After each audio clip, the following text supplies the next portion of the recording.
Welcome to शेलटकर्स kitchen. आज मी बनवणार आहे किट्टू पोहे। किट्टू पोहा बनवण्यासाठी मी घेतलाय 50 ग्रॅम कांदा, म्हणजेच एक लहान कांदा बारीक चिरून घेतलाय। 2 चमचे शेंगदाणे म्हणजेच 50 ग्रॅम शेंगदाणे घेतलेत। 2 हिरव्या मिरच्या मी बारीक कट करून घेतल्यात, तुम्ही त्या मोठ्या ठेवल्यात तरीही चालेल। कढीपत्त्याची 2 पानं घेतलेली आहेत मी आणि पाव किलो फ्लॉवर घेतलेला आहे। फ्लॉवरचे मी आता तुकडे करून मिक्सरला क्रश करून घेणार आहे। फ्लॉवरचे तुकडे मी असे केलेले आहेत।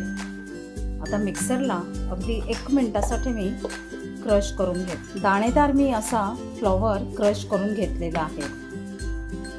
गॅसवर फ्राय पॅन ठेवला आहे आणि आता त्याच्यात मी शेंगदाणे फ्राय करून घेणार आहे।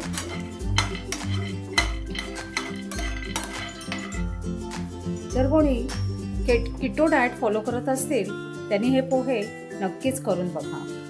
शेंगदाणे फ्राय झालेले आहेत। आता त्याच्यात मी बटर टाकते।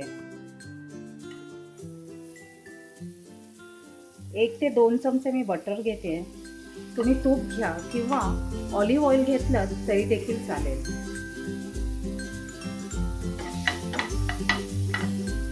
राई टाकते मी।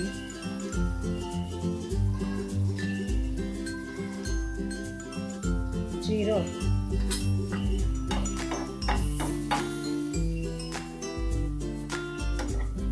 राई जिरं पॉपअप झालंय।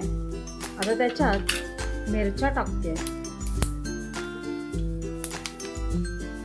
मिरच्या, कढीपत्ता आणि अर्थातच कांदा।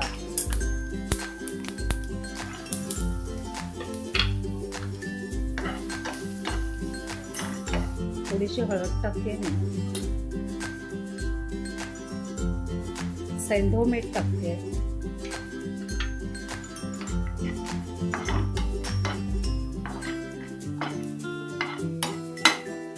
आता ह्याच्यामध्ये हे जे मी ग्राइंड केलेलं कॉलीफ्लॉवर आहे ते टाकते।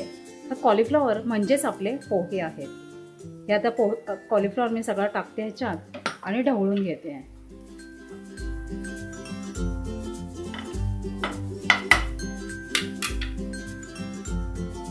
2 ड्रॉप मी अगदी पाणी टाकते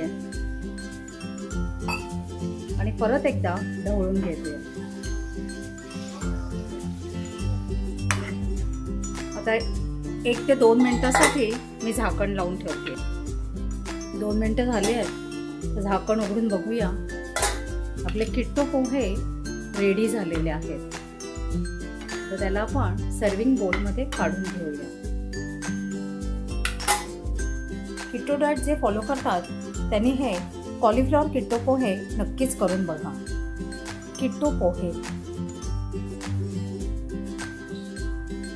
त्यांनी कोणी अजूनपर्यंत सबस्क्राईब केलं नसेल त्यांनी जरूर सबस्क्राईब करा आणि ज्या कोणी सबस्क्राईब केलं आहे त्या सर्वांना एकदा माझे धन्यवाद। वेळात वेळ काढून माझा हा व्हिडिओ पाहिलात याकरता सर्वांचे मनापासून आभार।